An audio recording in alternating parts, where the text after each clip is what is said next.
بڑی منزل کا مسافر۔ اگر آپ جلد نتائج کے خواہاں رہتے ہیں تو میں آپ کو بتا دوں کہ کامیابی میں بڑا وقت لگتا ہے۔ کامیابی کے نفسیات۔ کسی بھی فیلڈ میں جب کوئی جملہ بولا جاتا ہے تو دیکھا جاتا ہے کہ اس فیلڈ میں یہ جملہ کب کہا گیا، کیوں کہا گیا، اس کے پیچھے منطق کیا تھی، اس کے پیچھے وجہ کیا تھی۔ ان ساری معلومات کو اس چیز کی نفسیات کہا جاتا ہے۔ تاریخ میں بعض عظیم شخصیات نے بہت ہی زبردست جملے کہے ہیں۔ مثال کے طور پر، اگر یہ لوگ میرے ایک ہاتھ پر سورج اور دوسرے ہاتھ پر چاند رکھ دیں تب بھی ان کی بات نہیں مانوں گا۔ یہ رسول کریم صلی اللہ علیہ وآلہ وسلم کا جملہ مبارک ہے۔ یہ جملہ آپ صلی اللہ علیہ وآلہ وسلم نے اس وقت فرمایا تھا جب آپ صلی اللہ علیہ وآلہ وسلم کے چچا ابو طالب کو مکہ کے سرداروں نے کہا تھا کہ آپ محمد صلی اللہ علیہ وسلم سے ایک بار بات کریں کہ وہ جس سے چاہیں ہم شادی کرا دیں گے، جتنا چاہیں ہم مال دے دیں گے، جہاں چاہیں ہم بادشاہ بنا دیں گے، جس طرح چاہیں ہم کرنے کو تیار ہیں، صرف ایک بات ہماری بات مان لیں کہ وہ ہمارے بتوں کو برا کہتے ہیں اور جو نیا مذہب لے کر آئے ہیں اسے چھوڑ دیں۔ دنیا کی تاریخ کا یہ سب سے بڑا جملہ ہے۔ جملہ کہنا اگرچہ بڑا آسان ہوتا ہے لیکن اس کو ثابت کرنا بڑا مشکل ہوتا ہے۔ یہ جملہ آپ صلی اللہ علیہ وآلہ وسلم کے اس دور کا ہے کہ جب آپ صلی اللہ علیہ وآلہ وسلم کو نبوت کا اعلان کیے ہوئے زیادہ عرصہ نہیں گزرا تھا۔ یہ ایسا کمال جملہ تھا جو پوری نفسیات بیان کرتا ہے کہ دنیا میں اس ایجنڈے کے مخالفین بہت زیادہ ہوں گے اور آپ صلی اللہ علیہ وآلہ وسلم بالکل اکیلے ہوں گے، لیکن آپ صلی اللہ علیہ وآلہ وسلم کا عزم اور یقین اس معیار کا ہوگا کہ ایک ہاتھ پر چاند اور ایک ہاتھ پر سورج رکھ دیا جائے تب بھی میں ان کی بات نہیں مانوں گا۔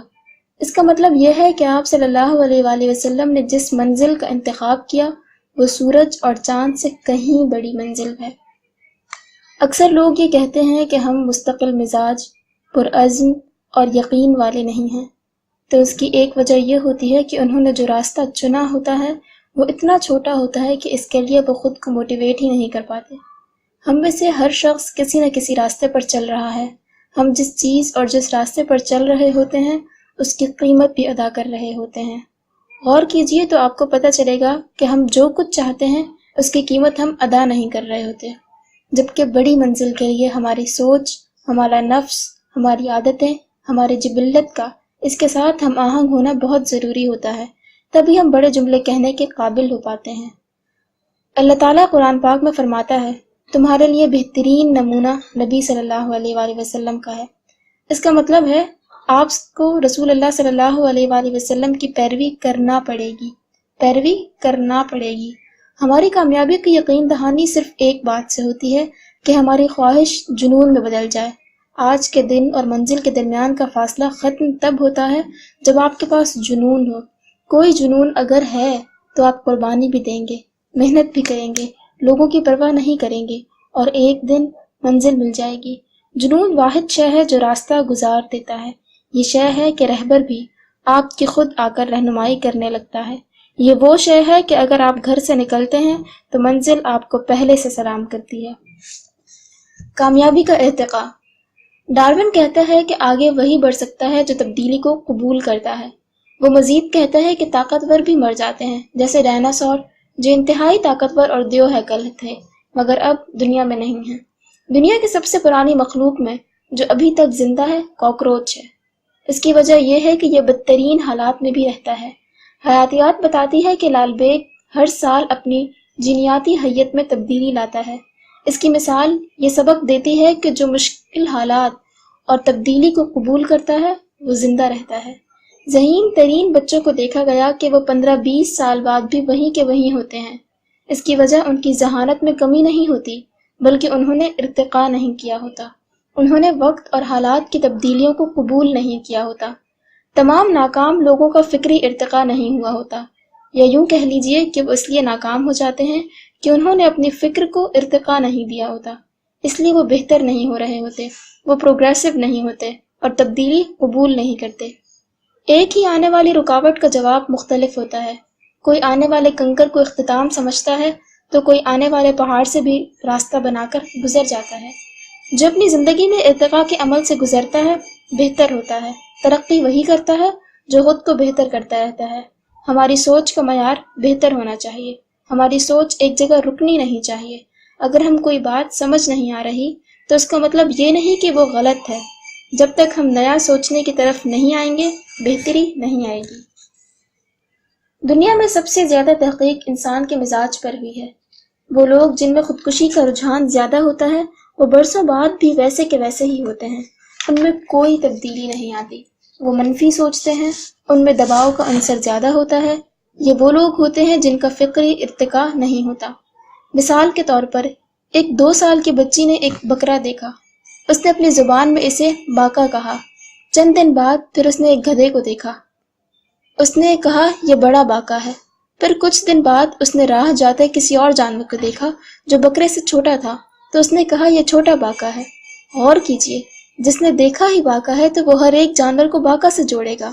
جب ہم ارتقاء کے عمل سے گزرتے ہیں تو منفیت کم ہونا شروع ہو جاتی ہے، ہمیں اپنی کم علمی اور لا علمی کا احساس ہونے لگتا ہے، پھر کسی کی بات کا برا نہیں مناتے، حساسیت کم ہو جاتی ہے اور ہم کسی کی رائے کو سن سکتے ہیں۔ پرانی روایات۔ دنیا میں کتنے ہی لوگ ایسے ہیں جو دوسروں کی دیکھا دیکھی ناکام ہو رہے ہیں۔ ایک بہت بڑی تعداد ایسی ہے جس کے پاس سمت نہیں ہے، وہ بغیر سمت کے کوششوں میں لگے ہوئے ہیں۔ بہت سارے لوگ ایسے ہیں جن کے پاس ان کی زندگی کا مقصد نہیں ہے۔ بہت سے ایسے ہیں جنہوں نے اپنا پتہ ہی نہیں کیا، انہوں نے کبھی اپنے آپ کو جانا ہی نہیں۔ بہت سے ایسے ہیں جو دوسروں کی مدد نہیں کرتے۔ یہ تمام عام لوگ ہیں، اور عام لوگوں والی زندگی جینا کوئی بڑی بات نہیں۔ جو بچے چھوٹی عمر میں پڑھائی کے بجائے آوارہ گردی کرتے ہیں، وقت ضائع کرتے ہیں، وہ زندگی میں عام لوگوں میں شامل ہو جاتے ہیں، جبکہ جنہوں نے کچھ بننا اور کچھ کر کے دکھانا ہوتا ہے، وہ موجودہ روایت کو توڑتے ہیں اور آگے نکل جاتے ہیں۔